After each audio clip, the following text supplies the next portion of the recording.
আমরা ইস্যুভিত্তিক কোনো আন্দোলন করি না। আমরা বলেছি না, আমরা যাইয়া হঠাৎ করে আপনার শাহবাগ অবরোধ করব, হঠাৎ করে যমুনা ঘেরাও দিব, হঠাৎ করে এই দল ওই দলের উপর আক্রমণ করব না, আমরা এগুলি করি নাই। আমরা বলেছি সিস্টেম ব্যবস্থা, রাসূলুল্লাহ ব্যবস্থা পরিবর্তন করেছেন, দিন চলমান ব্যবস্থা, আল্লাহর দিন কায়েম হলে এগুলি সব এমনিতে দূর হয়ে যাবে। এলে এখন আমি হাসিনাকে তাড়ালাম, আগামী দিন আরেকটা ফেসিস্ট হবে, তখন আবার আন্দোলন করব, আবার আন্দোলন করতে হবে, আবার বিশ্ববিদ্যালয় অবরোধ করতে হবে। দেখবেন এইভাবে আমি 90-তে করছি না, এরশাদ বিরোধী আন্দোলন করছি না, আমি নিজে করছি।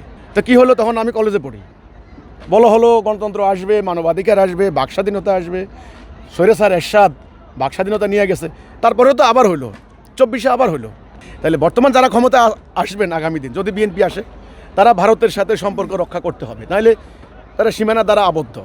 অনেক কিছু ফ্যাক্টর আছে এখানে, আঞ্চলিক আন্তর্জাতিক ব্যাপার আছে, ধর্মীয় সংগঠনগুলি আছে, তারা ভারতের বিরোধিতা করাই তাদের রাজনীতির মূল উপজীব্য, মূল ব্যাপার।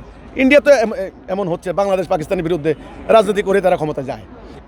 তো ভাই ব্যাপারটা ওঠেন না, ব্যাপারটা হলো চলমান মানুষের তৈরি এই ব্যবস্থা বাদ দিতে হবে, আল্লাহর দেওয়া দিন কায়েম করতে হবে।